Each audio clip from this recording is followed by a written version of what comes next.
Hi guys, this is a legend and welcome back to my YouTube channel. So for today's video, meron ng vibes and lyrics. Meron siyang comment about, sabi niya, ganyan din, na-relate siya sa sa sa video ko na natatapos ako ng alas 11:30 na minsan alas 12. So, nakakapagod daw kasi nga yung kanya is alas 10 na din natatapos kumain yung amo niya and kailangan niya pang linisin yon.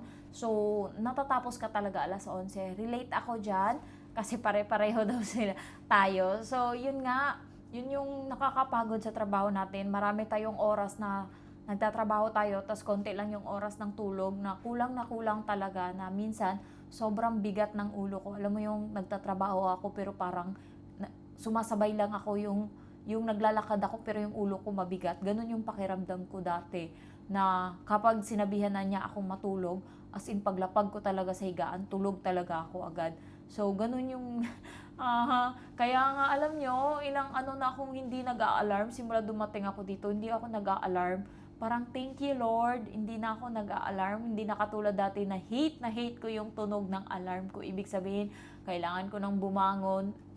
Ano ba, dalawang cellphone yung naka-alarm sa akin kasi nga may mga time na hindi ako nakakagising sa unang alarm. Parang 5 minutes pa please, tas i-swipe ko yan. Kasi sige 5 minutes pa, tapos nakakalimutan ko na hanggang sa tulog na ako ng tulog. May time na kailangan 5:45 gising na ako pero 6:30 hindi pa ako gising. Diyos ko Lord, as in wala talaga akong toothbrush. Alam niyo yung lipad talaga ako baba.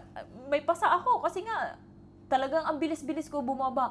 Buti nung time na yon yung papaluto ng amo ko sa akin, hipon lang sa bata. Ang bilis lang lutuin ng hipon, iprito ko lang, tsaka pasta lang, hindi kanin. Kasi kung kanin ay Diyos ko Lord, 45 minutes yun bago maluto. So, sinalang ko na agad yung pasta pag talagang lahat, as in.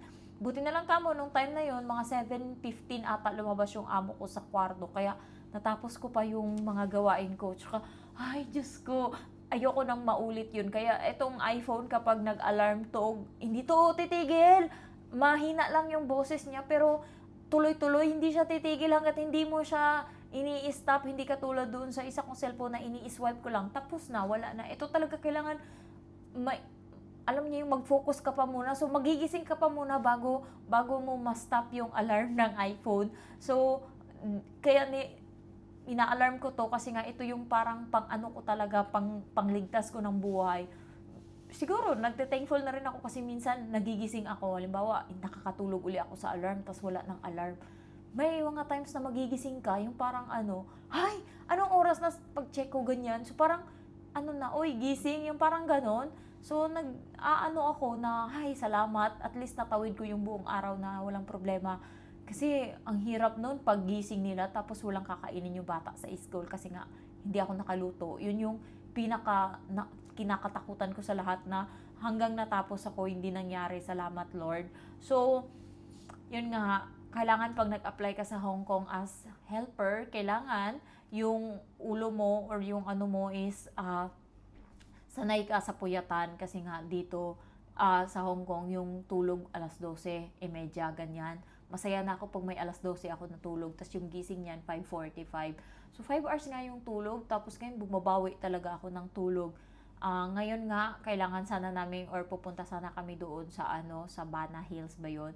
Pero ini-skip ko kasi wag na, kasi nga parang nakakapagod. Ito yung huling araw namin dito sa Vietnam and parang pahinga na, grabe na yung gala namin. Talagang wala kaming tigil sa mga activities. So parang nakakapagod. So kahit gustuhin ko ba, parang kanina ayaw kong makabangon. Parang ganun. So okay na yung magpahinga kami ngayon. Mag-vlog ako kasi wala na, naubos na talaga yung vlog ko. Gusto ko lang na, and then meron din naman kaming sa nag-Netflix kami. So merong tawag nito, Squid Game kami na pinapanood. Kaya yun yung tinututukan namin ngayon. Kaso kailangan ko munang mag-vlog kasi nga I only have 5 days or 6 days left. Tapos uuwi na ako ng Pinas. So doon na, wala na, as in, baka nga hindi ko na magawang mag-vlog kasi nga yung wifi, ganyan, or yung data, hindi ko alam kung ano yung magiging setup ko doon. Kailangan kong makahanap ng way para magkaroon ako ng time na ma-vlog, ganyan. So, kailangan may pondo ako bago mangyari yon. And thankfully, ah, as in na ano ko na, as in thanks God kasi yung ibang mga video ko is maraming views. Meron pang isa na may 400 or 500. Masaya na ako dyan as in.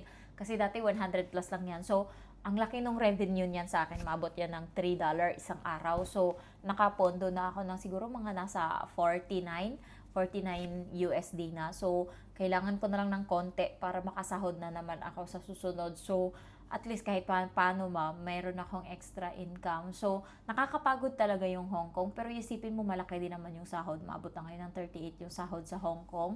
So, malaking bagay. Kasi nga, lalo ngayon sa Pinas, sobrang hirap ng buhay.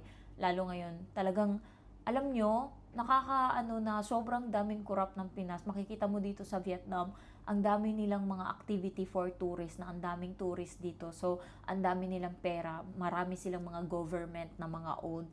Samantalang tayo puro kinurako talaga, nakakalungkot. Ayun. So, yun nga, sana mabago sa atin, no?